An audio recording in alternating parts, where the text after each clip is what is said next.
Hey everybody, it's your girl Angie. Welcome back to Kiss My Cheeks TV. I am here to give you my weekend in reality reviews. That's Real Housewives of Potomac and Love and Marriage Huntsville. Let's get into it. I apologize for being late, you all, but these weekend realities, I've been truly uninspired. Like, this past weekend, I really rolled my eyes and I actually watched it on time, and I just wasn't motivated to do the review because I was like, it turns into this, I feel like I'm just repeating myself.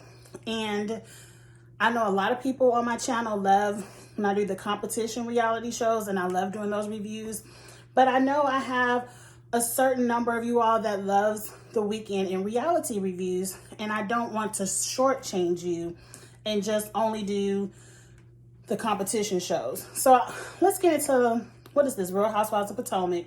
I want to call them the real fake Housewives of Potomac. This whole episode was fake to me. Everyone, every apology, every storyline was fake, and more fake. And if I skip over it, it was completely fake to me. So they open up the episode with, Candace reading down Ashley about having a wide body and a big forehead. And Ashley throwback, and that's why your hair looked dry. All of it was true. Everything that Candace and Ashley said was true about each other.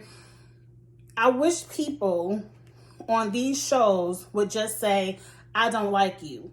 I'm not inviting you because I don't like you. I don't rock with you. And it is what it is, because that's real life. But we always want to meet up to make up and apologize, and we don't mean it.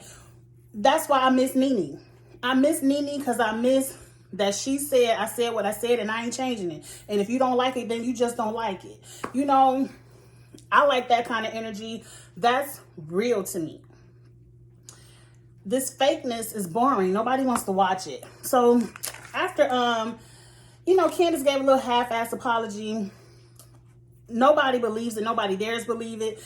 Ashley didn't believe it. So let's move on from that. Mia shares the message that Karen gave. Karen is still looking for an apology from Giselle. Giselle's still looking for an apology from Karen. You don't have a storyline when you got to reach all the way back to season 1 or 2. I don't remember what season Ray said what he said to Giselle. But when you got to reach all the way back to seasons ago, not last season, but season 1 or 2, to have beef with a bitch. Karen, just say, Giselle, I don't rock with you. I've seen you for your ways. Me and you was friends, but you got on this TV show and wanted to be brand new and wanted to use me as a punching bag. I don't rock with you no more. I don't like you. I wish people would just say, I don't fuck with Giselle. But no, we want to reach back for this apology. Mia, you dumb for passing the message. I would have let that go. But then Giselle, being the bitch she is, double down. She doubles down on the shit that Karen is mad at. Karen and Ray will be dead before I apologize to her ass. A part of me is not offended by that. The only reason it's offensive is because Karen has made it known that saying the word dead and death in the same sentence with her husband is offensive to her. And this much of me gets it, but I wouldn't be offended by no shit like that. Like, because nobody has the power of life and death. Nobody knows their second, minute, hour, day. Nobody knows when their last breath will be. And hell, Giselle could be talking about, she could be dead before, nobody knows. So I wish they would quit saying this shit. It just sounds bad when Giselle says it, but I wouldn't be offended by that shit. So let's move on. What happened next? My notes are out of order and I only got 2 pages. Okay, now this is why Karen doesn't have a storyline. This whole Siri County commercial is all fake. Siri County is not asking Karen to do a commercial in Potomac to promote Siri County. It's not happening. This is something Karen pays somebody a couple $100 to shoot a scene. And you can't tell me no less. And let's move on from it because it was dumb. It's dumb. It's dumb. Giselle has a cute conversation with her kids. The only thing about Giselle I like are those 3 girls. That's the only thing about Giselle I like.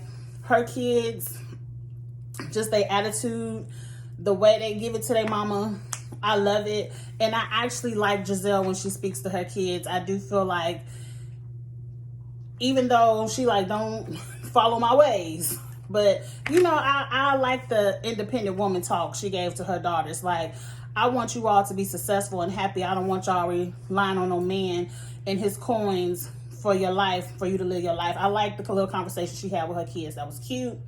Candace had a Kleenex moment with Chris. I'm so over Candace and this Kleenex.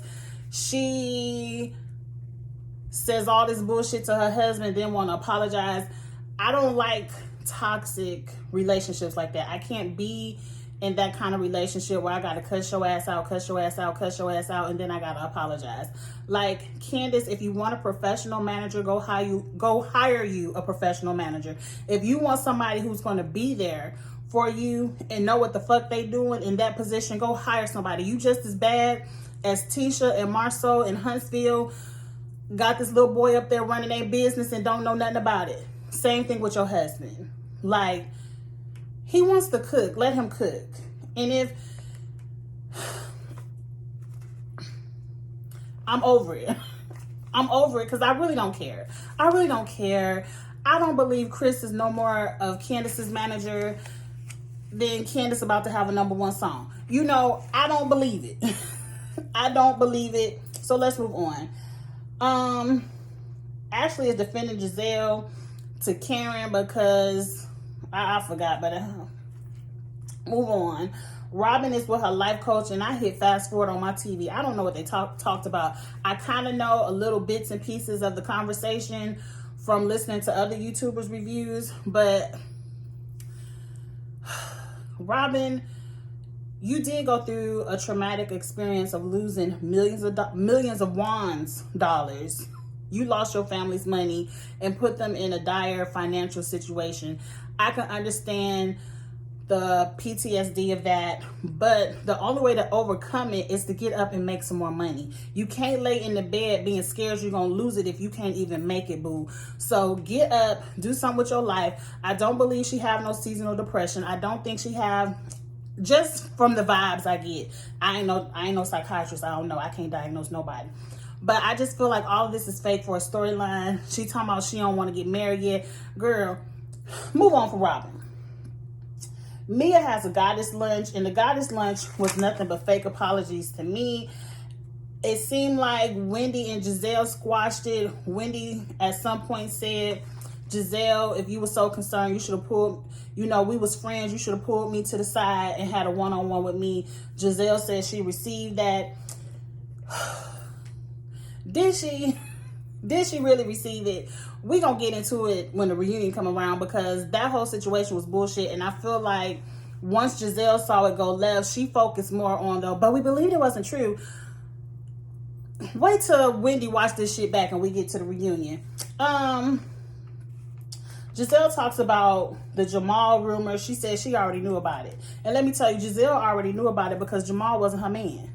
She was getting the blogs just like everybody else. That bitch, I don't mean to be calling people bitches because I think she a pastor. I don't know whoever was fooling around with Jamal probably was sending Giselle the same receipts. Giselle said she was hurt because her kids was hurt.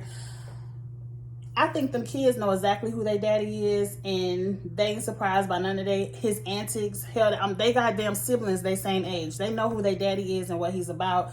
Giselle missed me with all of it. But Candace says she believes Giselle was hurt because Giselle never admitted to be hurt before by Candace. Karen apologizes. She was like, if I hurt the kids, I apologize. And then eventually she apologized to Giselle. All fake shit. Giselle was supposed to apologize to Karen, but she didn't really apologize. She said, let's just have a clean slate. I hope these ladies have a clean slate. By the end of it, I feel like they all full of shit. I feel like Karen and Giselle sat down and said, what can we be mad at about? We need something to talk about. I ain't gonna fuck with you this season because you said something about Ray dying 5 years ago. And you cannot fuck with me because I was on Monique's side. And that's it. That's it. I don't know what else these ladies have to give. everybody on YouTube and Twitter talking about, oh, Potomac is way better than Atlanta. Potomac is it. And I'm like, where? None of these bitches have a storyline either. None of them. None of them. So Potomac, y'all need to pick it up too. I'm ready for the big salad toss.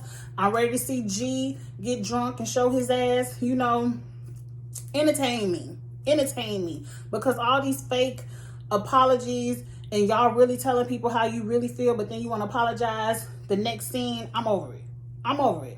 Anyway, that's all I have to give. Thank you all so much for supporting my channel.